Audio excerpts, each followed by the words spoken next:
it is. So today I want to talk about urban spirituality. We often talk about spirituality. We talk about spiritual development, formation, discipleship. I think there are certain lessons that have been learned through the process of urbanization, through the process of migration, through all these different things we've been describing. I think there have been spiritualities in the Bible that you can see. This represents a new era. So think with me for a moment. How many books are there in the Bible where they are writing from the position of being in their homeland without anyone else encroaching on it or themselves being dispersed? See, we always think of the books being written to them and it's about them without realizing they are, the majority of the time, they're mixed. So there's 30 books of the Old Testament and all of the New Testament. Okay, it's easier to name the books that do not qualify for this than the books that do, because basically the vast majority of the books, they're either in someone else's homeland, like they themselves are dispersed, they have groups encroaching, so they're not actually in power, they don't have agency over their own life, direction, etc. Or they're returning to their land is occupied, or they're hoping for better land. That's 30 books of the Old Testament, and all of the New Testament qualify for that. So think about Matthew, Mark, Luke, John. Who's in the Holy Land? The Romans. They're not in control. And so when we see the church in power, it looks very different than when we see the church in minority. And I think there's a spirituality that is more true to first century Christianity and kind of exilic, the period of the exile spirituality that comes during those times where we are not in a position of power. And I think one of the culture wars that we see happening right now, whether it's in school, in the business place, in politics, is this sense where people who had been in the majority or had been perceived to be in the majority in terms of politics and demographics and whatnot are now very quickly losing that seat. And so we look at issues like gay marriage. We look at issues like some of the transgender issues. We take any of these issues and you can do a generational breakdown as to which generations are for and which generations are against and which generations just kind of don't care either way. And there's some very clear lines. And so there's been a shift happen in our country demographically so that the world my children are growing up in, they are in the minority or going to be in the minority, both ethnically, linguistically, spiritually, pretty much in every sense of the word. And I think there's, I realize it sounds like I'm making this super, super bleak, and I'm not trying to. I think there's hope. I think when we understand our situation and we understand the biblical situation, we see a lot more points of comparison. So as we look through those 30 books, we're not going to do that today, and all of the New Testament, also not going to do that today. All of this saga of them being kicked out of their homeland, of them being like Abraham who wandered from place to place until he stopped where God called him, to various people who have individually been kicked out or corporately been kicked out. You're going to see this saga take place in cities such as Babylon, modern-day Amman, Antioch, Athens, Corinth, Nineveh, Rome, Jerusalem. Tons of these cities become strong centers for this kind of development. And so I want to talk about a couple of different kinds of theology. The first one is theology of space. There's that hymn in the Baptist hymnal, God of Earth and Outer Space. I think that happened when they put a man on the moon and they thought, we need to be relevant and let's talk about space travel. That's not what I'm talking about. When I say space, I mean geography.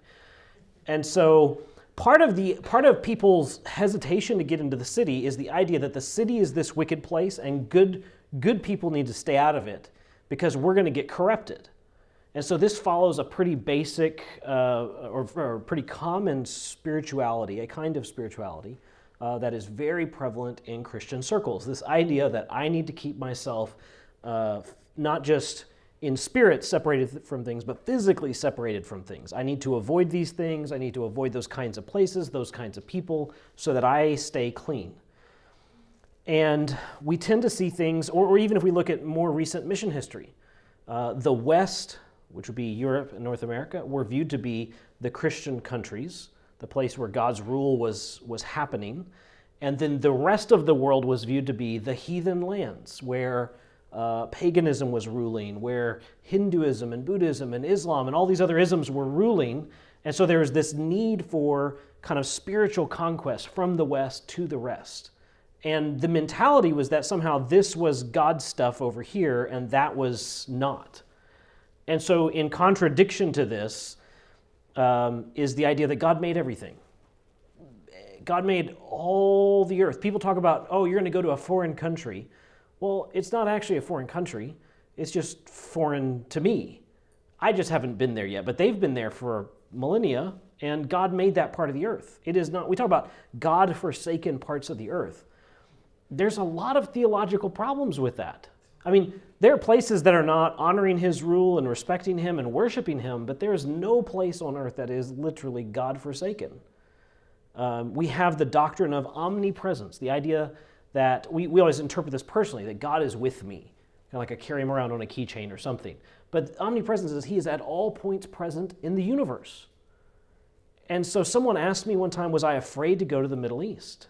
And their presupposition that, as I questioned them, they got down to is, well, God is over here and he's not over there. Like God is some kind of regional divinity? Like, or have we just adopted Greek paganism into our theology? That God has a locale and it's here? And I said, look, what a foolish person I would be. What an absolute moron I would be if I'm going somewhere that God is not. That's terrifying, the idea to go where God has not gone. And so we have to challenge this, just beginning with the doctrine of creation. God made everything and he wants it all back. Psalm 24:1, you'll hear me quote this a lot in many different contexts, but it says, the earth is the Lord's and the fullness thereof. So everything belongs to God. Abraham Kuyper, a very famous Dutch theologian who became what do they have in Holland? A president, prime minister, something, yeah. He became that for Holland during his time as a theologian, which is pretty impressive. But he was very famous for saying there's not a square inch of this universe that God doesn't look over with jealousy and say, it's mine. And that is the reality, is we draw these lines between there's the secular world here and there's the sacred world here, but that idea itself has already bought into secularism. So the secular side of things says, hey, y'all stay over there in the church. But on the church side of things, we say, well, hey, this stuff belongs to God and that doesn't. So we don't carry our faith into the workplace. We don't carry our faith into the neighborhood, into the city as we go. In John 1:50-51, Jesus is talking. He says, because I said to you, I saw you under the fig tree, do you believe? You will see greater things than these. And he said to them, truly, truly, I say to you, you will see heaven open and the angels of God ascending and descending on the Son of Man. So Jesus does a lot of fascinating things here. It's really easy to miss. It's kind of some throwaway verses, so to speak, for John. They just kind of fit in there at the end of this story, and a lot of people gloss over them. But there's so much theology. So where's another story in the Bible where there are angels ascending and descending? Jacob's ladder. So Jacob lies down, has a dream, angels are coming up and down, and he calls the place, does anybody remember? Bethel, the house of God. So Jacob set apart this place as this place is special because God's presence came down here. And Jesus is saying, first off, he calls himself Son of Man. This is coming from Daniel. So Son of Man is associated with the Ancient of Days. So people always go, well, Jesus didn't claim to be God. You haven't read Daniel, and you'll understand why every time he throws out the phrase Son of Man is when they start picking up rocks and they're angry with him.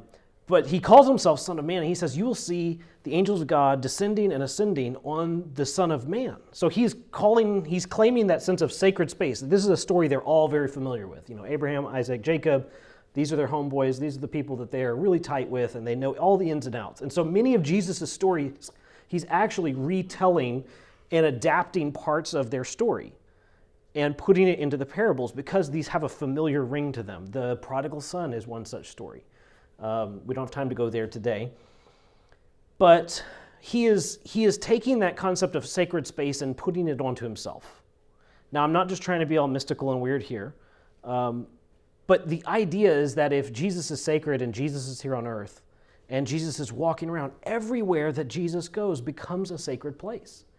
And we could, by extension, say, let's be good Trinitarian Christians, by extension, everywhere that God is sacred. So there should never be this line where we draw of these are the Christian lands, these are the heathen lands. This is God's country, this is their country. Like, God owns it all. He wants it all back. Ray Bakke, he's talking about the same passage. He says, every ghetto I ever visited had at least one follower of Jesus living there. It's not a bad neighborhood. Take off your shoes. It's holy ground. Concepts like this change your view of neighborhoods and communities. I think regardless of where we go, regardless of how foreign people seem, how different they seem, for us as Christians who have the whole story of Scripture, we should look into the eyes of the other, whoever is not like us, and see some sense of recognition. Because our story tells us why we see that look of recognition. And it starts right there at that first point. God made everything. Well, we're part of that.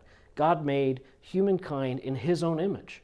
And so it doesn't matter how much a person or a culture or religion is trying to deny and eradicate the image of God in their life. It doesn't matter how broken they are, how abused they are. It doesn't matter what kind of mental challenges or problems that they're having. It doesn't matter what they're under the influence of. Every single human being on earth has the image of God stamped on them. And this is our ally as we go into the world. That, one, God made it all, wants it all back. It's all under His rule. And that every human being is made in His image. And so there's some sense in which we should find a level of commonality. Now, I'm not a universalist. I'm not saying that because they have the image of God, they're saved. There's still the need for the gospel. I'm just saying there's now the bridge for the gospel between people, between cultures, no matter how different, because we are all made in God's image. So there's kind of this question of, do we bring God or does God bring us? So when you start talking about God is everywhere and we're not bringing the Great Commission places, people get really worried thinking that you're saying, well, everyone everywhere is already saved. And that's not what I'm saying. But this goes back to that idea, that conversation I had with that man where, he was thinking that I should be scared because God is not present in that other place, that somehow this is Satan's territory. And now, following God oftentimes will get you hurt, killed, persecuted, something. We see this throughout Scripture. We don't want to be naive and to think, well, God's will always lead us into something that looks sort of comparable to the American dream of health and wealth and comfort. But it's not dangerous because God's not there. In fact, it might be dangerous because He is there and because God is actively at work redeeming the world. So the first thing we see is theology of space. As the Jews are dispersed throughout the world during the time of the exile, the psalmist brings up this psalm from the exile. He says, how shall we sing the Lord's song in a foreign land? And there's this idea, again, that Israel is God's country and the rest of the world is not somehow, without realizing the whole world belongs to God. You should sing His song everywhere. But now, this is obviously highlighting a very dark moment for them, where they're experiencing, for them, the removal of God's blessing and His presence and the land and all of what that entailed. But I think a lot of times we do that same kind of thing. How can I be a light in this really dark place? Without realizing that the darker the place is, the brighter the smallest light shines. And so theology of space is very important for us to get. We can't say, well, this is a bad area, so let's run from it. That's kind of a Jonah complex. I don't want to go to Nineveh. There are enemies. They might hurt me. They're really wicked. I'm just going to turn and go the other way. A lot of us have that mentality. I mean, look at the social phenomena of white flight. And, we always call it white flight, and it's not always white flight. There's a certain economic class that can get out and does get out.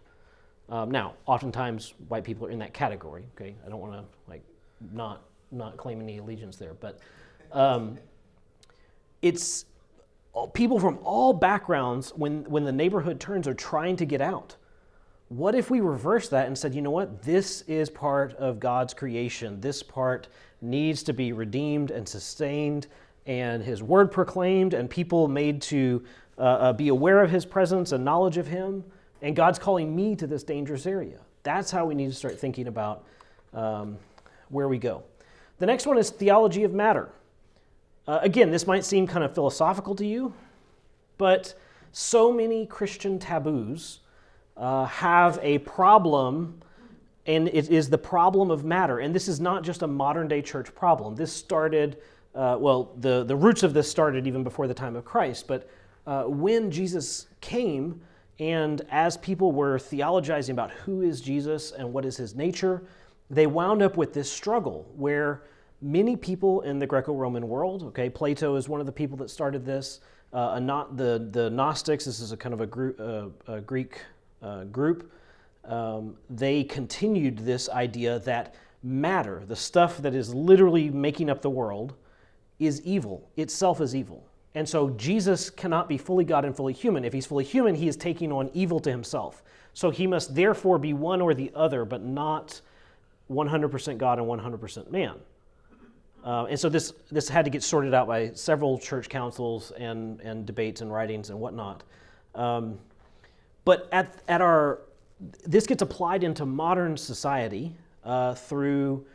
We have like strong Puritan roots here in this country, and with that, a lot of the Puritans carried this idea that kind of ritual impurity. I don't think they would express it that way, but that's the fastest way to describe it now, where if I get around people who are sinners, if I touch something sinful, that puts that onto me somehow. And so this is where, every culture has taboos, those things that you should not do. But this is where the Christian taboos are often rooted in. Drinking is wrong because of this. Smoking is wrong because of this. Okay, I'm not promoting any of these things. I'm just throwing out some taboos here, okay? I'm not going to take the opposite side. But a lot of these taboos, they're rooted in the thing itself is wrong and bad.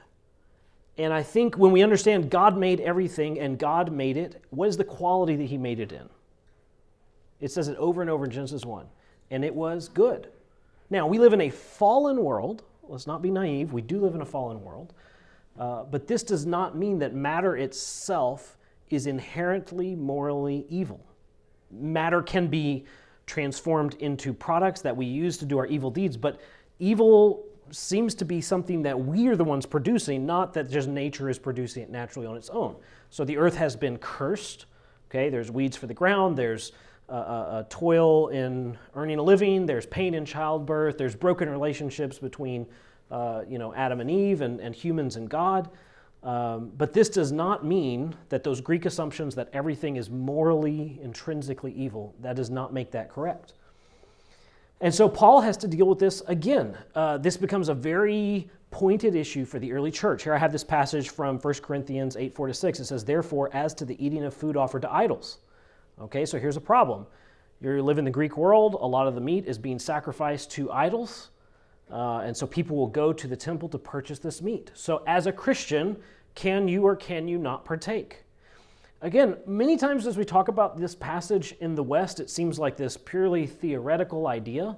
But walking distance from here, there's a group where there are idols and there are things being offered in their honor. I took a church group, our very first time there. I took a church group, and the man who was leading the tour, he goes, "Hey, I have a surprise for you guys."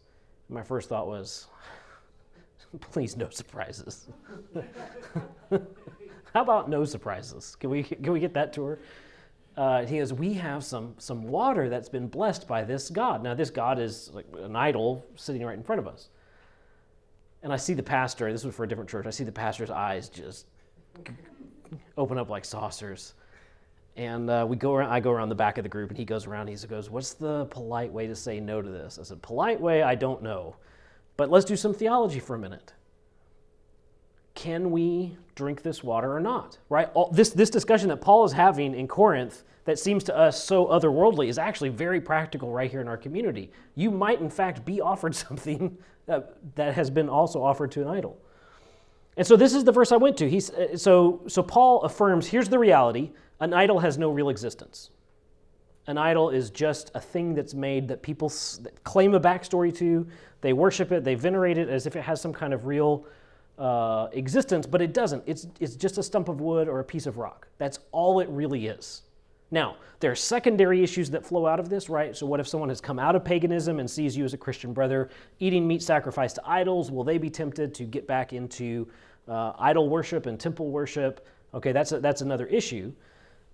He goes on to say, he says, for although there may be so-called gods in heaven and on earth, as indeed there are many gods and many lords, yet for us there is one God, the Father, from whom all things are and for whom we exist, and one Lord, Jesus Christ, through whom are all things and through whom we exist. So he is going back, Paul himself is going back to creation in his argument. We know that there's only one God, and we know that all of this exists because of him. So as we think through, I can't go into that part of the city because it is evil, because it is dangerous, because I might touch the stuff, I might touch the sinner people and get their cooties onto me, and then now I'm tainted and it's all over. This keeps us away. And look, there's a whole Christian movement that in some level or another is dedicated to some degree of separation from the world. And so they'll cite very often out of context those passages that talk about if there's an erring brother or one who calls themselves a brother, if they are walking according to the ways of the world, that we're to separate from them, and they just take that and apply it to all people who are walking according to the world. But rationally speaking, if we separate ourselves from every sinful person, how will they ever hear the gospel? If Jesus had chosen not to associate with sinners, how would any of us heard the gospel? It never would have happened. So in order for the gospel to be proclaimed, in order for God's kingdom to be proclaimed, those who are believers have to associate on some level with those who are not. There's a bunch of examples of people who do this. You have Joseph. Joseph is sold as a slave into Egypt, and he's all of a sudden removed from all of his family culture, all of his religious culture. Now he's in this very polytheistic, very pagan culture, and he has to live. He has no choice. He's got to eat the food, he's got to drink the water, he's got to do what they say. He's a slave. You have people like Daniel. Similarly, he was taken as a captive out of Israel and basically put in their school that studied magic.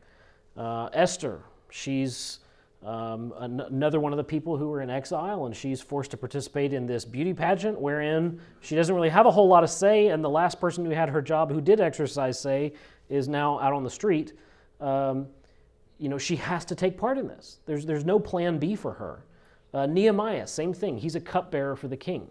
So he's tasting everything that the king tastes. He's working inside a pagan government. And so between theology of space or geography and theology of matter, you see all of these examples where there are these shining examples of people who are very closely following and walking with God, and yet who are not being tainted by the paganism that is all around them. So theology of danger, right? So if we say, well, all of it belongs to God, and all the stuff that's in the world was created good and is by him and from him and for him, eventually we're going to get in a bit of a sticky situation. Again, all those people I just cited, I'm kind of using them as examples as we go through. Daniel, he was thrown into the lion's den. He was thrown into a furnace. He was encouraged, exhorted to worship a statue of the king, and he refused.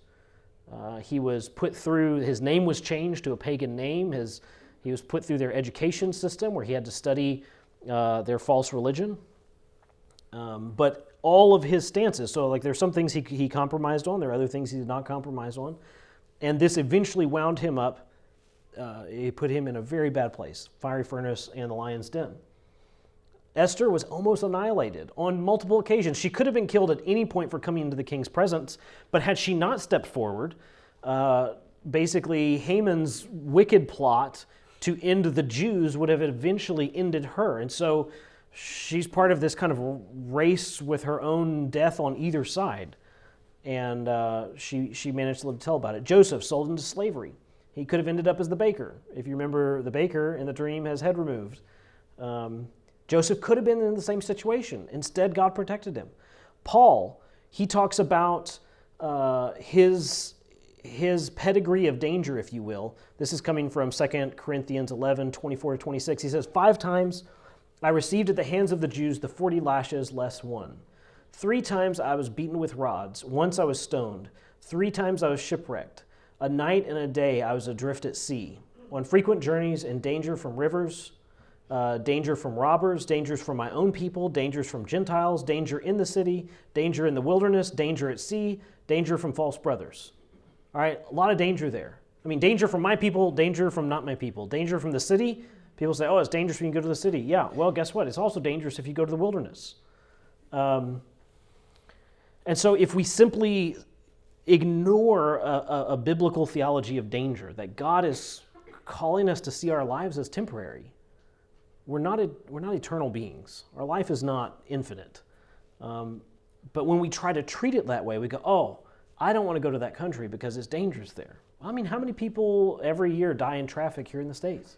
You know, quite a few family members when we went overseas, they tried to counsel us out of this and said, oh, you can't go there. It's dangerous. You might die.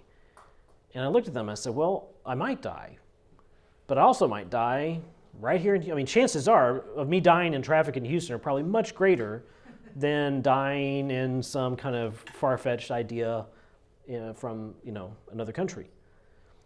So Paul is the same thing. I mean, he's going through beating after beating after beating, and he's weathering the storm, quite literally weathering the storm, because this is what God has called him to do. Lot, this one's a bit of a dicey one, but Lot is in the city of Sodom, and again, he gets a bad rap from people who think that matter is evil, because they go, oh, well, just look at him. He was trying to get closer and closer to Sodom, and then now he's in the city to embrace all the sins of the city. And I don't actually think that that's what the Bible says, because it talks about Lot being in the gates of the city. Well, the gates of the city are where the notable men are hearing the comings and the goings on of who's coming and going. You see him, he has a very dangerous understanding of hospitality, a very radical understanding of hospitality as these 2 visitors come to him. Actually, if you take Genesis 18 and 19, they kind of mirror each other in terms of Abraham's actions and Lot's actions. And so he takes these 2 visitors in, he implores them, he forces them to come and stay with him. And he says, no, this is a dangerous place. You're going to come and stay. And there's this kind of ironic twist where the people that he was sent, that he thought he was being sent to save and to protect, wound up saving and protecting him. He looks kind of like the fool in the story. And so I think a lot of times, even our best efforts to do what we think God is calling us to do oftentimes wind up going sideways. And at a certain point, the angels reveal who they are, and they pull him out of there.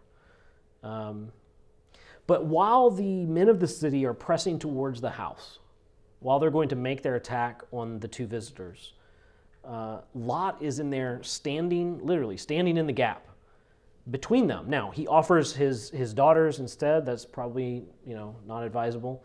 But you can see, even in his feeble attempts, he is trying to protect the wanderers. What was Israel? What was their sin again and again and again? They exploited foreigners and sojourners. They exploited the widows. They exploited the orphans. And here you have Lot, again, doing a bad job at it. I'm not saying that his methods were right, but what he was trying to do was in some way stand up for people who were sojourners to a very, very wicked city. So can we hold Lot up as this example of, well, see, that's what happens when you go to the city. All this bad stuff's going to happen to you. No. In fact, 2 Peter 2:8-9 says, and if he rescued righteous Lot. I remember reading that verse as an adult after hearing it preached so many times at that crazy church we grew up at as this, Lot is this terrible, evil person. And I didn't know what to do with it. I thought, wow, did Peter just receive some special word from the Holy Spirit that Lot was in fact righteous? And in my adult life, I've had to kind of go back and read that story to understand, is there something in the story where we can see Lot through different eyes? Again, not that we want to make any of the patriarchs, sinless people. He's certainly a sinner, but Abraham was certainly a sinner as well. Actually, if you study both their lives parallel, even in the ways that they sinned, they are comparable to each other. But he says that the Lord knows how to rescue the godly from trials and to keep the unrighteous under punishment until the day of judgment. So Peter is using this example as you can go and be dispersed, right? Peter is writing to the dispersed Jews. And he says, you can go and live in these pagan lands, and you can have confidence that God will protect you from false angels, from false prophets, from false teachers, because look at Lot. Like the prime example of, you would think of God's judgment. I mean, name Sodom and Gomorrah, and immediately we think of God's wrath destroying an entire, not just one city, there's 5 cities in that valley that were hit. And so he is the prime example of God's wrath, or Sodom and Gomorrah, the prime example of God's wrath and God's judgment. And yet here Peter's using him as the prime example of God's protective power of, if you're doing what God said to do, and it's in God's will to protect you, not to allow you to be, a martyr, right? There's also plan B in this story.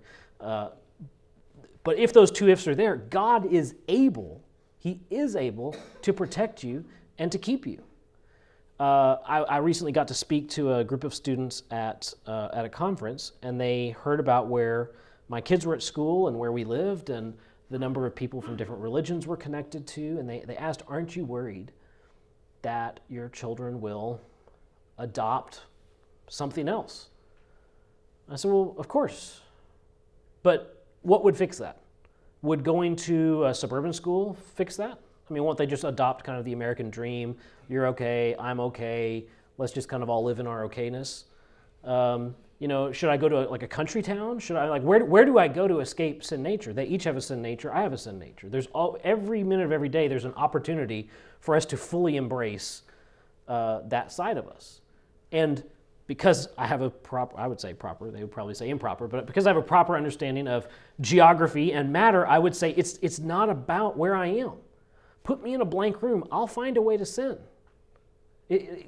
Our sin nature comes from within. I didn't read that verse in the last slide. Mark 7:15 says, there's nothing outside a person that by going into him can defile him, but the things that come out of a person are what defile him. This is one of the basic tensions between one kind of spirituality among Christendom, which is avoid all the taboos and that will make you a spiritual person, versus the people who say, no, I am an evil, dirty, rotten sinner who died in Christ and has been raised in Christ's righteousness. That's what makes me a good person, is that I'm not a person anymore. It's Christ living through me. This is the gospel. And so with this story of Lot, Peter is holding him up as this prime example of, you can go to the worst place on earth. And in the Jewish mind, that is Sodom and Gomorrah. I would say probably even for us today, that's, pretty bad place. You can go to the worst place on earth, and in the moment of God's most cinematographic, theatrical judgment on any one place, pretty much up until the end times, God is able to save people who are righteous out of that. And so we can trust him. Theology of community. When we say community, a lot of times we mean things like fellowship or kind of body life, wherein there's deep relationships and accountability, and I think that's fine descriptions. In this sense, I'm using community to mean a sense of being the salt and light, actually being engaged in the networks and in the places that are in your respective sphere. Whether you live in a city or wherever, it doesn't matter. Are you engaged in the structures? You can be Lot and live in Sodom and Gomorrah and not sit in the gate and not look for the travelers and not do all those things, and you're not living well. You can also live out on a farm and isolate yourself and not look out for the traveler and not look out for, remember the Good Samaritan story happened out in the countryside. You can do the same thing where if your eyes are, just self-focused, that's wrong wherever you're at. It doesn't matter. But Lot, we see him sitting in the gate of Sodom. As the men are pressing towards the house, they look at him and they say, you, the sojourner, have become a judge amongst us. And there's this indignation of how dare you as an outsider come into our town and tell us that what we're doing is wrong.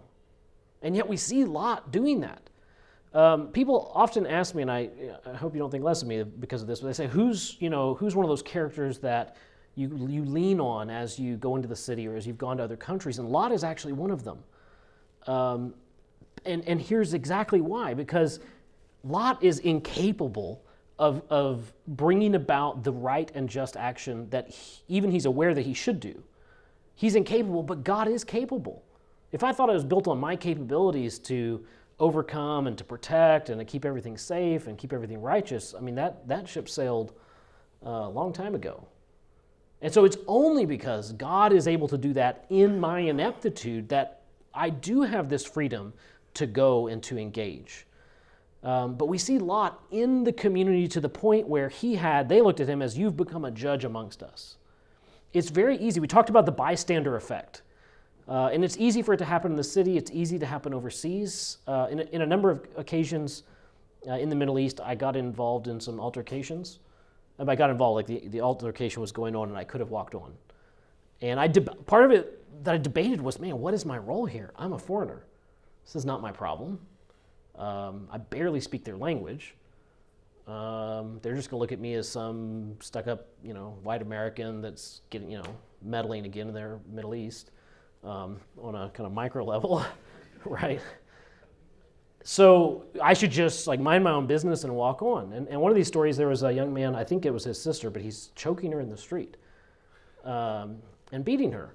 And so the rational side of me says, well, there's probably 1,000 women in Egypt right now that are being beaten by a male member of the family. So I stopped this one. What about the others? And all this inner monologue is going on. And I'm like, okay, if I am actually going to be in the community, what do I do? If I were an Egyptian man and wanted to stop something, what would my reaction be here? And so I said, all right. So I snapped at the kid, made a face at him and a hand sign, and he kind of looks at me, and you can see him doing the same inner monologue. All right, this guy's a foreigner, but he is a foreigner, so if he's living here, their view of foreigners, if you're living there, you must be somebody important, even though I'm nobody. So he must be somebody important because he's living in our community, and all right, I guess I better let go. And so he let go of his sister. Now, Christy asked me, so what would you have done had he not? And I said, well, I'm not saying this is right. I'm just saying this is what I would have done. I was going to reach over and slap him. She goes, you cannot slap a kid on the street in Egypt. I said, that is what every man in that situation would have done. That was the local thing to do, was you take charge, you make your will known. You're an adult, he's a child. You don't put up with that. So I guarantee you, all those guys are shop owners. I'd have won all kinds of respect. So anyway, that's just one of many stories. But Lot was actually this example where I go, okay, Lot is a sojourner in a wicked city. It would have been a very easy, the bigger and more wicked the city gets, the more we want to keep our windows closed and our shades closed and keep our kids inside and not talk to anybody. But Lot is out there in the community. We see Joseph. Joseph faithfully served in Potiphar's house. He was taken as a slave. He could have just, I can't say that phrase. He could have just been really lazy, and he wasn't. He was a very hard, diligent worker everywhere he went. So when he was in Potiphar's house, he was hardworking and diligent. Even when he was falsely accused. Even when he was doing the right thing, he's falsely accused, and he paid for it. Sadly, there's no Me Too movement for people who are falsely accused. Sorry, Joseph. But then he goes into prison, and it's the same thing. He's faithfully serving where he's at. It's not about, we always think, geography. It's about where I'm serving, and if I can't serve in the place that I think God's called me to, then I'm just done. The reality is it's not about geography. As God moves you from place to place to place to place to place, it has nothing to do with where you're at. He's just going to keep you moving, doing what you're supposed to do. That's what it's about. Are you doing the kinds of things you're supposed to be doing as he moves you around? And so for Joseph, he definitely was. Even when he was in prison, his work ethic, his faithfulness to God, all of these things, they came through, and then he wound up in Potiphar's house. So it's kind of the rags to riches story. And so with him, you see him engaging. You don't see him pulling back. Daniel, he's the king's advisor. Daniel's had a bit of a side story. We often gloss over the part where he was a eunuch.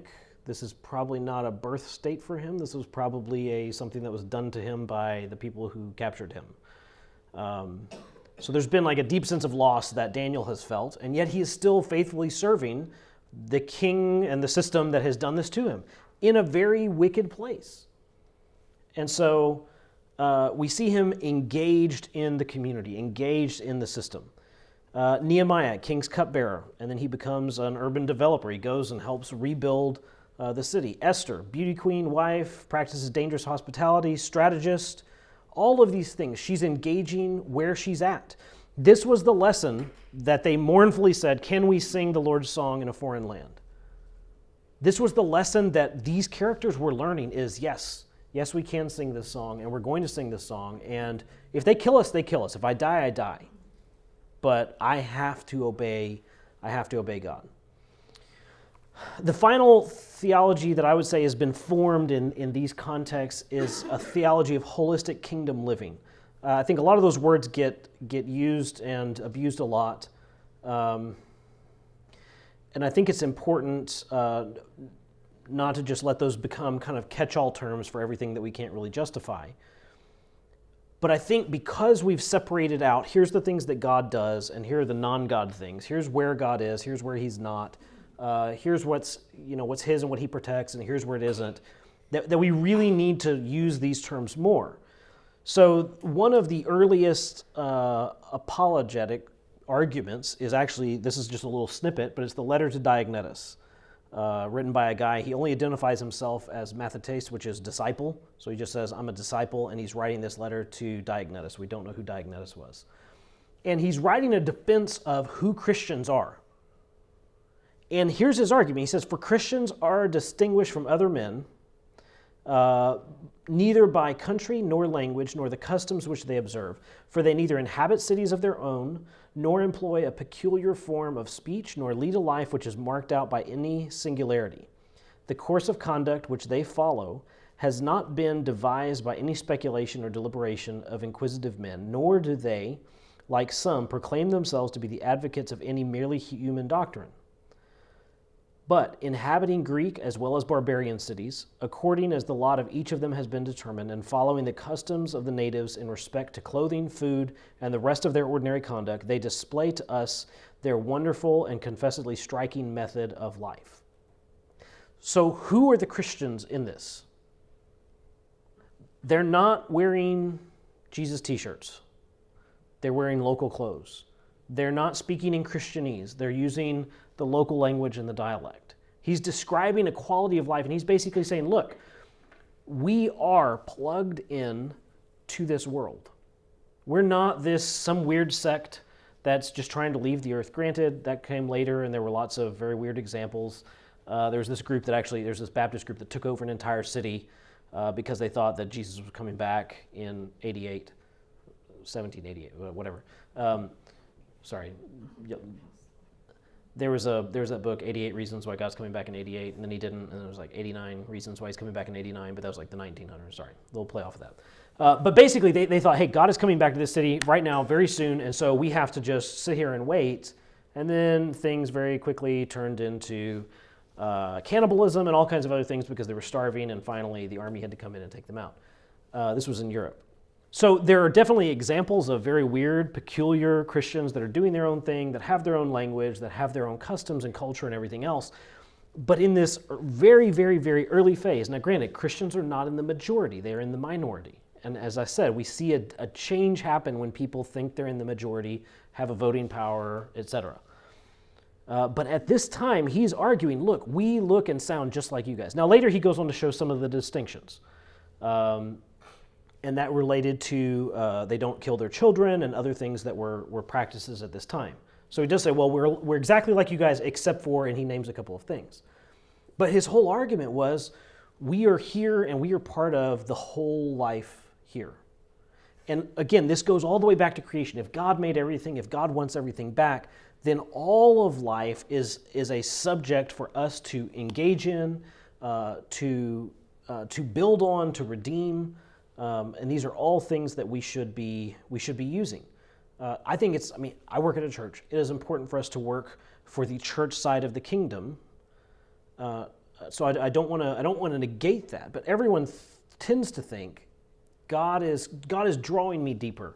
Therefore, I have to quit my job, go to seminary, and get a church job to really serve Him.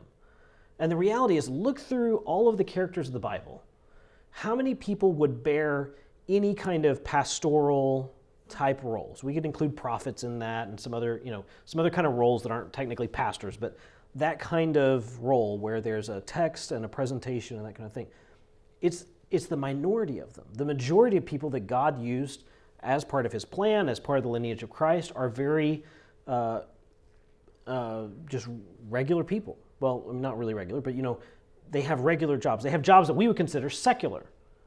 But in God's mind, there is no sacred, secular divide.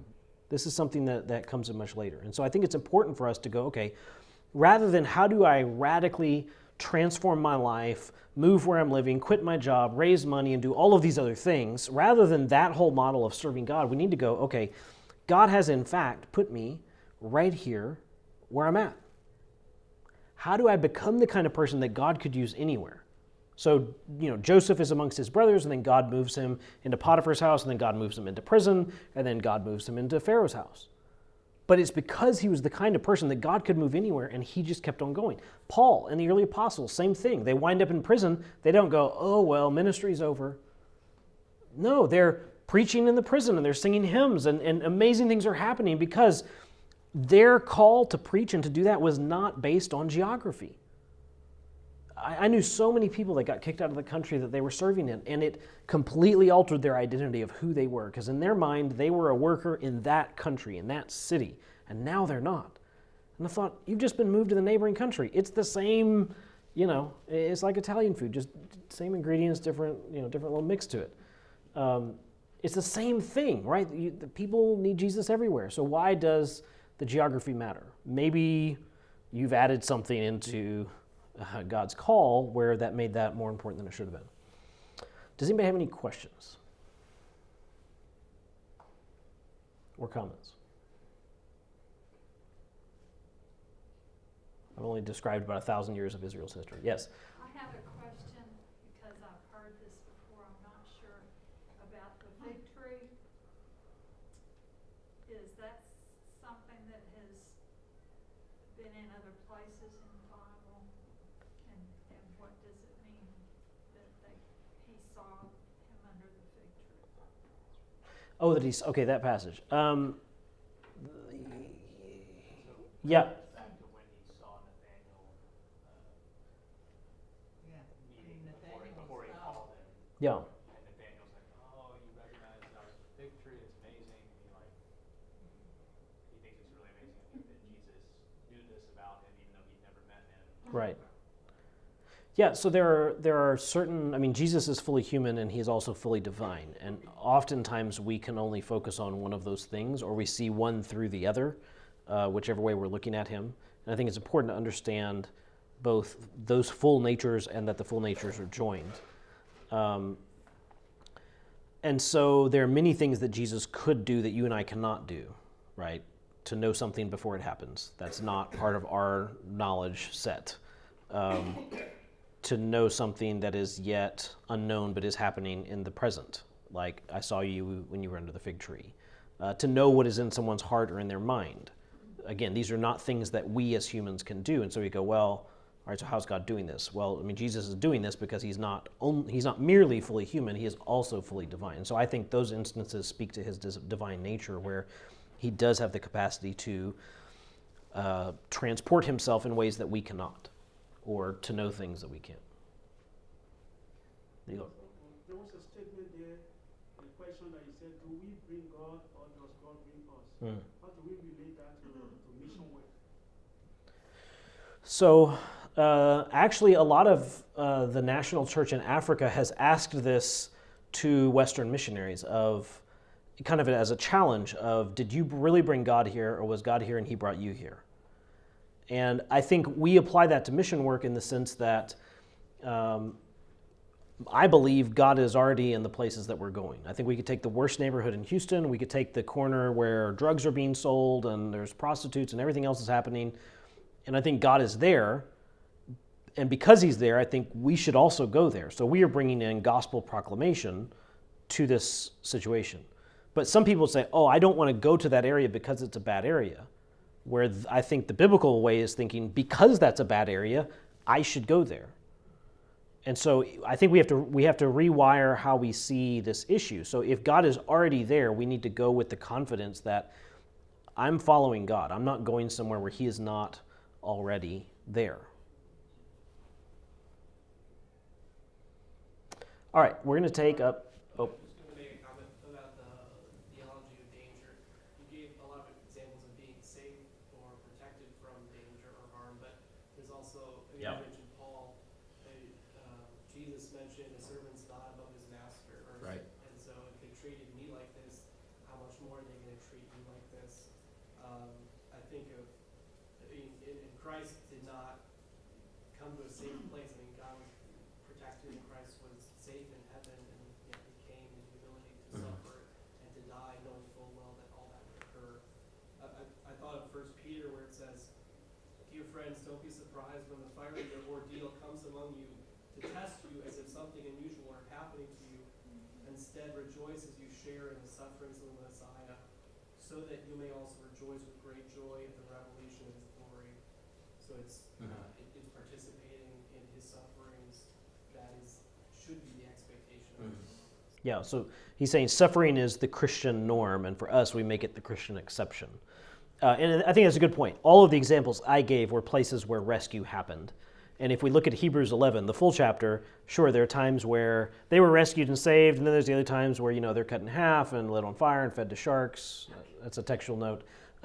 There's all these other things that happen to them. And so again, I don't want to say, well, God will always save you, which is why I think kind of parenthetically I said martyrdom is also an option where God sends people. And so Jesus would be a prime example. Paul himself was martyred. And so even in those cases where Paul was saved, ultimately he wound up dying for the sake of the gospel. So I think that's a good point.